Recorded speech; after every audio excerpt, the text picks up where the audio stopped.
thrombus intraventriculaires, c'est une maladie qu'on connaît depuis très longtemps, mais qui est finalement très peu fréquente.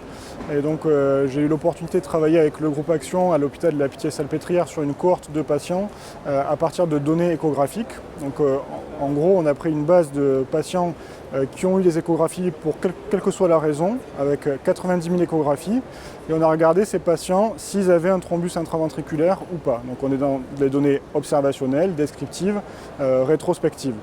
On retrouve 160 thrombus, donc finalement quelque chose qui est très rare, mais qui malheureusement est associé à de très nombreux événements. Et on sait que finalement la grande question, c'est comment traiter ces patients. On sait qu'il faut leur donner des anticoagulants, mais quel type d'anticoagulants? Donc les questions qu'on s'est posées dans ce travail, c'est la première chose, c'est est-ce que le traitement est correct ou non?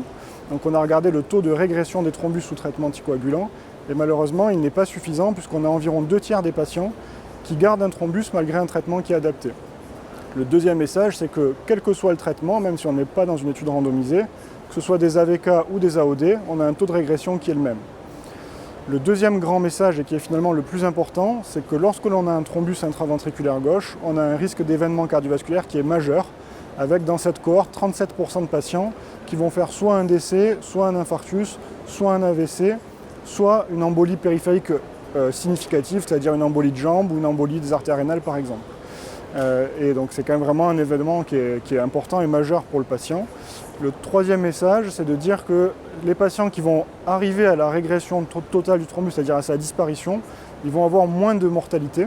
Donc ça veut dire vraiment que le traitement est essentiel, puisque si on arrive à faire disparaître le thrombus, on peut envisager moins d'événements chez ces patients.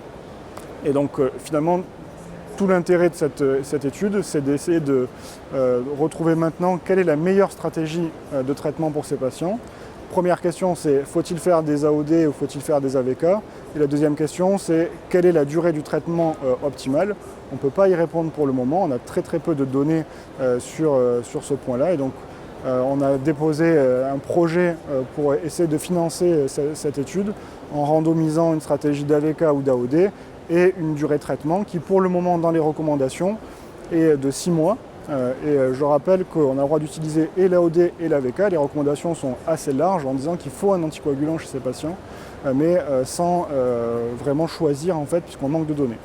Donc, en conclusion, j'aimerais dire que le thrombus intraventriculaire gauche, c'est certes rare, c'est plus fréquent dans la maladie coronaire et en particulier après un infarctus. Néanmoins, c'est associé à des événements qui sont très importants, en fréquence et en gravité, puisqu'on a vu que ça peut être et des AVC et des infarctus, et que le traitement anticoagulant qu'on utilise à ce jour, il n'est malheureusement pas parfait, puisqu'on a encore près d'un tiers des patients qui ne sont pas correctement traités, puisque le thrombus persiste, et donc il nous faut donc d'autres données et d'autres études à venir.